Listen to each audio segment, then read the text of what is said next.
And now we're going to look at multi-step proportions. This is where we've been dealing with ratios and seeing that, when you have a ratio equal to another ratio, that makes a proportion.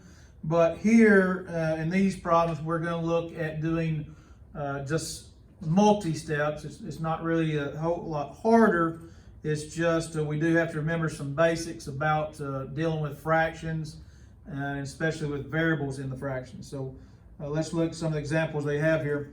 If we take this problem where it has x minus 8 in the numerator with the denominator 5, we set that ratio equal, proportional, to this other ratio of x plus 3 over 4. Now, hopefully you remember from the days of us talking about equations that when we have a variable or really any kind of fraction that has an operation, as we do here in the numerator, actually it's the numerator of both of the fractions, that we need to do parentheses around that operation in the numerator. So on both sides, we're going to have parentheses. And that's very important to help us when we remember our rules that we learned about proportions before, that we will cross multiply here.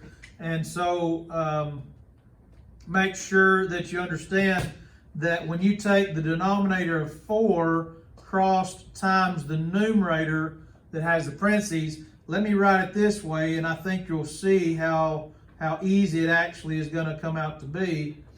That just becomes a simple distribution, right? That we will distribute the 4 times the x and get 4x, and then 4 times the negative 8 and get a negative 32. Now, equal sign again stays down the center of the problem, and so now we will cross multiply, cross product this direction and take the 5 times that parentheses, and again that parentheses in it had x plus 3. So here again we just do simple distribution. The 5 times x becomes 5x, and then the 5 times the 3 is the 15. And so now you see that this becomes a 5-step problem where we do have variable on both sides. We will do tug of war where we subtract the 4x, and so 5x minus 4x being like terms on the same side, that results in just simply an x plus 15. We still have negative 32 on this side of the equation, and the final thing is we are going to subtract 15 from both sides. That buddy leaves the party. And so negative 32 minus 15 is negative 47 equal to x. So again, it's not that it's a whole lot harder. It's just as you're doing the cross multiplying, you have to recognize that you do have a binomial. If you remember back when we did chapter 8, before we went to this, that chapter 8 is dealing with binomials, 2 terms together in the parentheses there. So when you cross multiply, don't forget to distribute. All right, let's look at another one of those. Says we have x over 5 equal to 2x plus 4 over 6. Now the first set of parentheses, I don't have to put parentheses around that x because again, it's not operation going on inside the fraction. Now, obviously, the fraction itself is division, but we don't have multiple step operations like we do over here. We have multiplication by 2, but also the adding 4. So we got a binomial in the numerator that we're going to have to deal with. So this direction is pretty simple. 6 times x is 6x, but going this direction, that's going to be 6 times parentheses, and inside the parentheses is the 2x plus 4. I will distribute the 6, and that gives me 12x plus 24. I will do the tug of war and subtract the 6x. Like terms, 12x minus 6x is going to result in 6x. Now I have 0 on the left-hand side, but when I bring this add 24, leave the party, that becomes a negative 24. And then the last thing is, instead of multiplying by best buddy, I will divide by best buddy 6. If we divide both sides by 6, that's what balances the equation. And so, all right, did I do something wrong? Whoa. Yep, I did. I changed that 5 to a 6 right there, didn't I? I need to change that. That's going to change everything down through here. All right, apologize. I was going to check my answer and make sure I did it right, and that's why we check our work, right? So let's see what that changes the problem to. Somebody should have yelled real loud for me to hear that, right? 5 times 2 makes 10x, and then 5 times 4 is 20. So now 10x minus 6x, that results in 4x. Bring the 20 over as we talked about and make it negative 20. And now instead of multiplying by 4, we divide by the 4. And that's how we result in negative 5. Now that's the right answer. Now we could check our answer, put that negative 5 back up here in the original. Negative 5 divided by 5, that results in a negative 1 on the left side of the equation. And then 2 times that negative 5 is a negative 10. Negative 10 plus 4 is a negative 6. Negative 6 divided by the denominator positive 6. That results in a negative 1 as well. So it does check for negative 5. Okay, let's look at some word problems now. It says we have 100 miles per 2 hours. 100 miles per 2 hours, all right? So miles per hour. Most of the time when you have speed, you're talking about distance over time, okay? And that is the most common way of writing the rate of speed is distance over time. Also, if you have problems that have money, I hate to say this, but you know, money does kind of rule the world, and you always put money over whatever you're talking about. So if you're doing monies per can or money per brick or whatever you're dealing with, money is going to usually, you know, nearly 99% of the time, going to be the numerator that you put on top. Now, it is very important. If something happens and you don't put money on top, but you're setting up a proportion, you want to make sure that you put the same type of measurement in the same location. So like in this problem, if I were to put miles in the denominator of the second ratio, I couldn't set this equal sign between them and solve it. I have to make sure that I put the miles on the top in the numerator, just like I did on the first one in the first ratio. So miles over the hour in the second ratio. And here they're saying, all right, what X number of miles for 5 hours?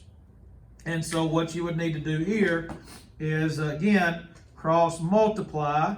The 5 times 100 would be 500. The 2 times the X would be 2X. We would then divide by 2 and say that is 250 is the X, and X was in what measurement? In miles. And so that would be 250 miles that was represented in the ratio that's equal between those two ratios, so makes it proportional. All right, let's look at another example that they give us here. It says we have 2 gigabytes of storage 2 gigabytes of storage that can hold about 500 songs. So I've got gigs over songs. So that means in the next ratio, the next proportion, I have to make sure I put gigs over the songs. So it says a similar but larger media player has 80 gigabytes of storage.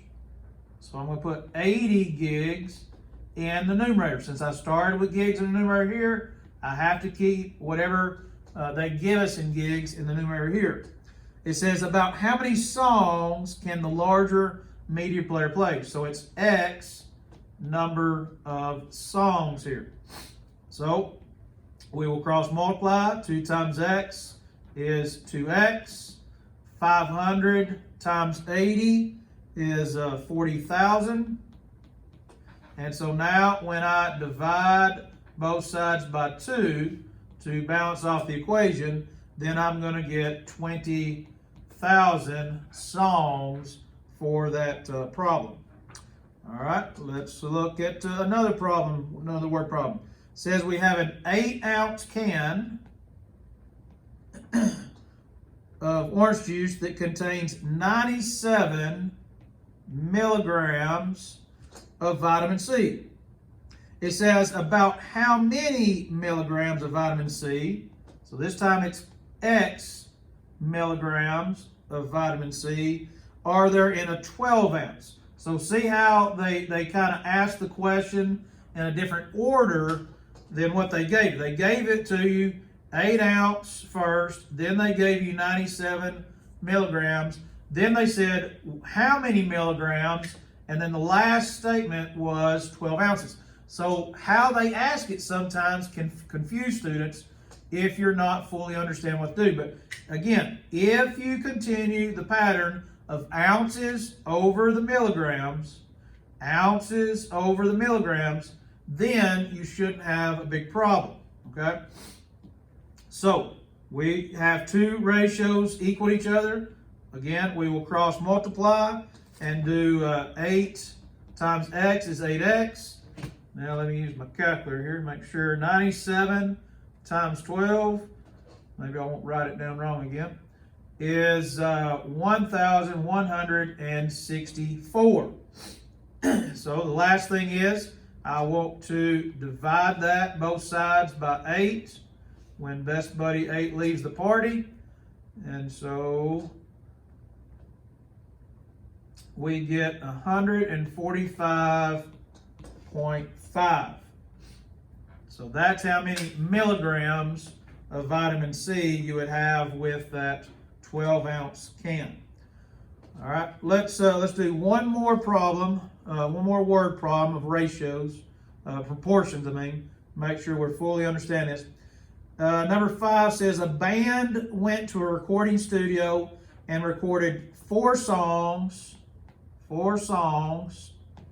in 3 hours. Right?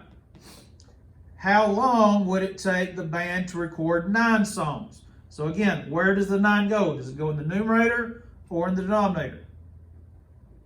Very good. Songs was in the numerator of the first one, so I had to put songs in the numerator of the second one. If they record the same rate, so the same rate of songs per hour, we need to cross multiply to solve this problem. So we got 4x equal to 27. We divide both sides by 4, and so x's value is going to be 6.75. It's going to take 6.75 hours to make 9 songs at that same rate. All right, so again, hopefully that gives you enough practice. Like I said, there's all kinds of extra even problems that you can do outside of just the odd ones that I assign you, to where you can make sure you fully understand and are ready for the tests over these problems. God bless.